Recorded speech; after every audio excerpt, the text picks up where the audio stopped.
Alam mo, isa sa pinakamasarap na pakiramdam ang pagmamotor ng long ride.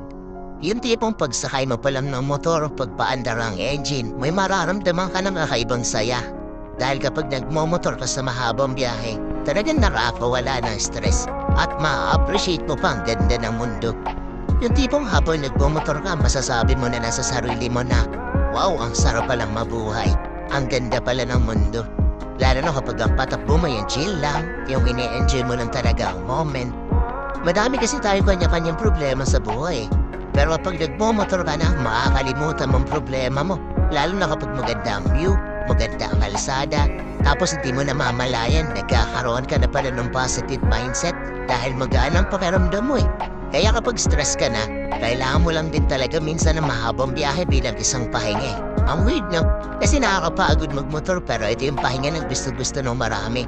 Pero sasabihin ko sa'yo, hindi katawan ng